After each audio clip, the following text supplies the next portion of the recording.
Hi, welcome. It is Monday, August 31st, coming to you high above the Earth in the International Space Station.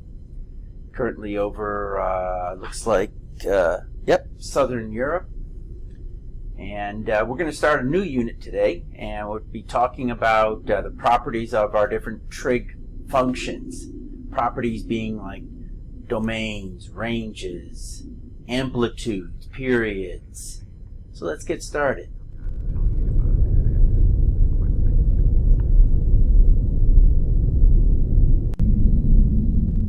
What we're going to look at today is what quadrant are you in? How do you know what quadrant you're in based on the sign of the trig ratio?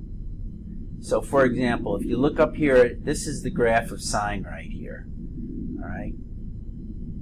This part of the graph is positive because it's above the x-axis. This part of the graph is negative because it's below the x-axis. Okay, for cosine, that part's positive, this part's positive, while the part in between is negative. So based on what the sign is of the ratio, you can tell what quadrant you are in the unit circle, or in any circle. Are you in the first quadrant, the second, the third, or the fourth? So that's what we're going to take a look at today. So first thing is that we're going to take a look at here is we know that this is a review from what we did earlier. So the sine is equal to the y-coordinate, the cosine is equal to the x-coordinate, etc. That's stuff that we've already done.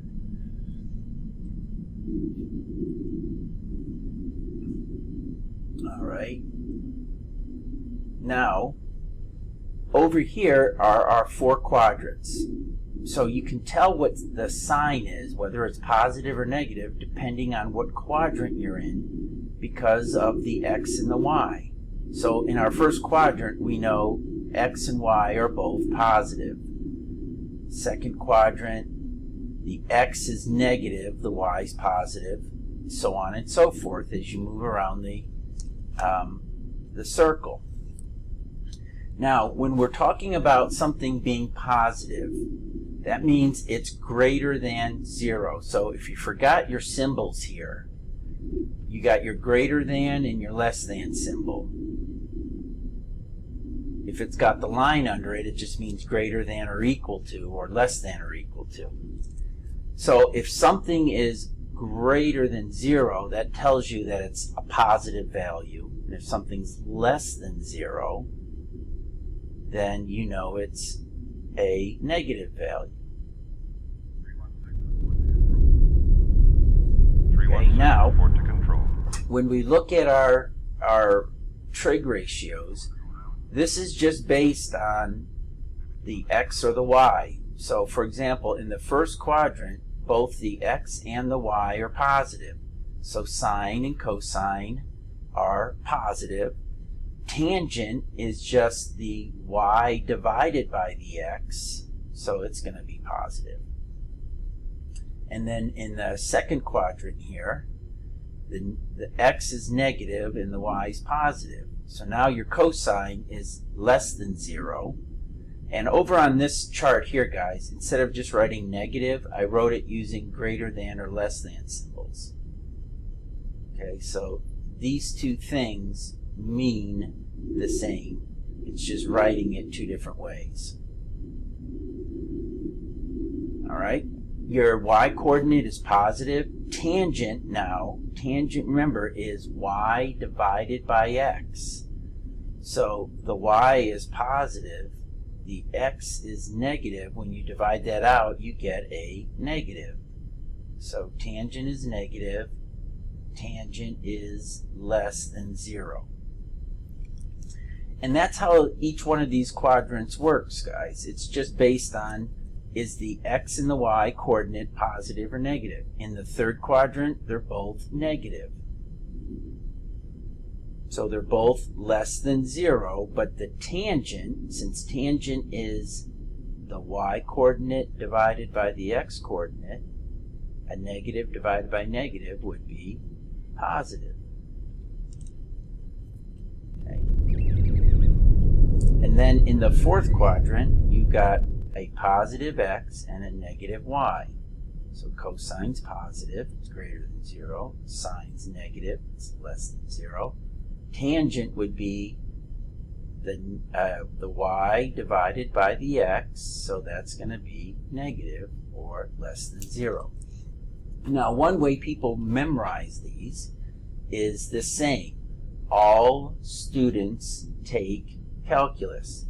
And what that tells you is which of the ratios are positive. So, for example, all of the ratios are positive in the first quadrant. Only the sine ratio is positive in the second quadrant. Only the tangent ratio is positive in the third quadrant. And only the cosine ratio is positive in the fourth quadrant. All the other ones are negative. So if you just memorize all students take calculus, that will tell you which of the ratios are positive in the four quadrants. Alright, so all this is figuring out what quadrant do these have in common. So sine is positive, greater than 0 in the first quadrant and in the second quadrant. So this would be in 1 and 2, whereas at the same time cosine is negative in quadrant 2 and quadrant 3. So the quadrant that these two have in common is quadrant 2, and that's my solution. Alright, our next one, sine's negative. Okay, so sine is negative, that's in the lower half of the circle. Okay, so that's quadrants 3 and 4 because the sine is the y coordinate. Okay, cosine is positive, that's the x positive, that would be in 1 and in 4. So the two that they have in common is quadrant 4. Sine negative, that means it's below the x-axis, so quadrant 3 or 4.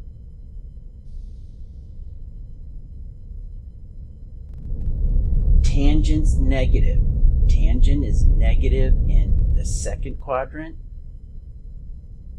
and the fourth quadrant.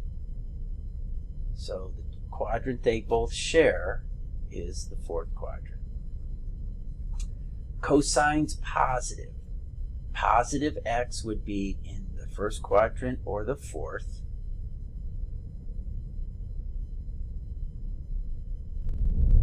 Tangent's positive in the first quadrant and the third quadrant.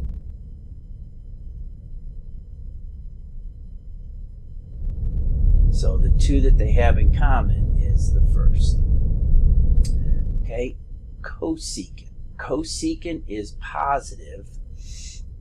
I'm sorry, cosine is positive in 1 and 4.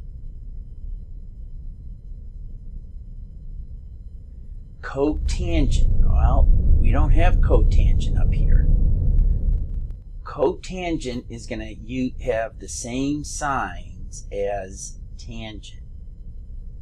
Alright, so what we can do here is we can use the signs for tangent.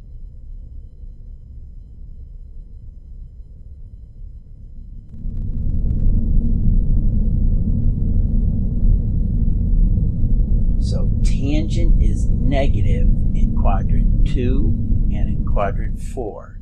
So this would be quadrants 2 and 4. And then you can see that the quadrant that they have in common is 4. Alright, sine and cotangent. Again, you're going to use, for this, use the signs for tangent. They're going to be the same.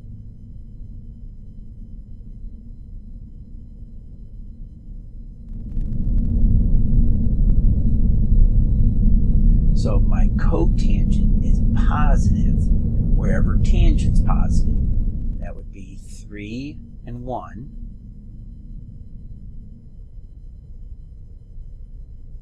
My sine is negative, that's below the x-axis, in 3 and 4.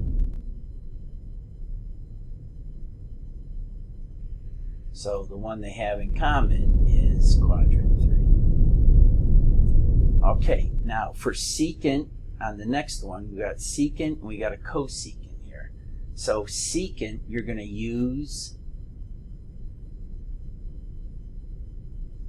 the signs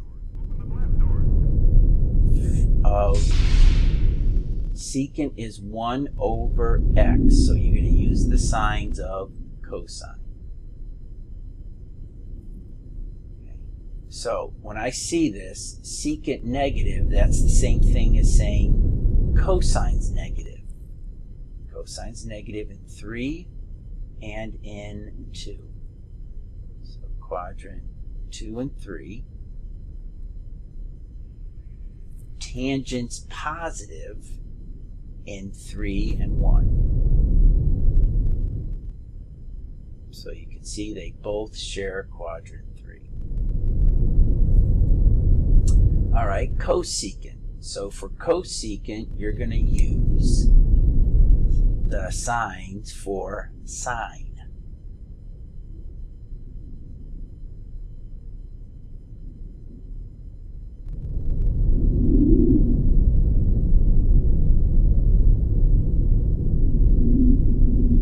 So sine is greater than 0 in 1 and 2. So this would be 1, 2. Okay, cotangent, we use the signs of tangent.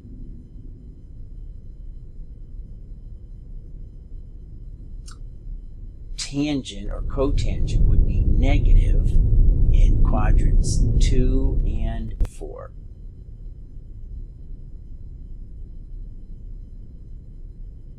So we can see the one that they share would be quadrant 2. So the answer to that one is quadrant 2.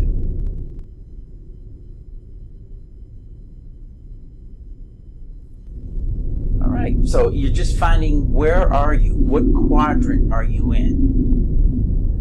All right, so now if I gave you values, if I said, hey, sine is equal to 0.2623, what quadrants could that angle land in? Well, this is positive.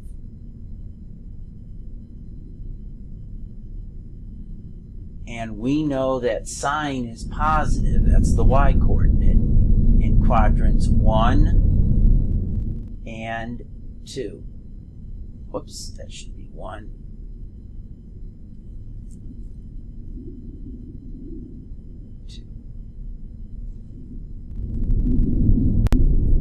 All right, so this could be an angle that ends in quadrant 1, or it could be an angle that, when we draw it, lands in quadrant 2. Okay, it's going to have the same sine value. Remember, the sine value is the y-coordinate. See, both of these points have the same y-coordinate. They're even with each other. Okay, so quadrants 1 and 2. All right, find which two coordinates if the cosecant was negative. So cosecant means I'm going to use the signs for sine.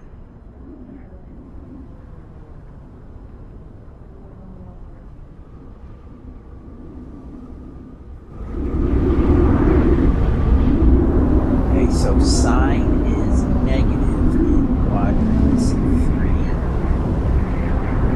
Oh, look, I wrote sine instead of the trig sign. That was silly. Sine. Okay, in quadrant 3, and sine is negative in quadrant 4. So this angle could land in 3, or it could go all the way around to 4. So 3 and 4.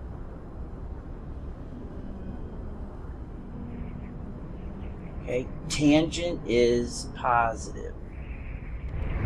So tangent's positive, quadrants 1 and 3. So this angle could land in B in 1, or it could go all the way around and go to 3.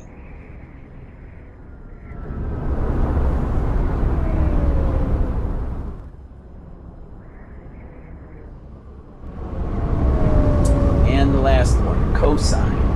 Okay, cosine is negative in quadrants 2 and 3. Okay, so we could have an angle that stops in quadrant 2, like that one, or we could have an angle that keeps going and lands in quadrant 3. These would both have the same cosine. So that would be 2 and 3.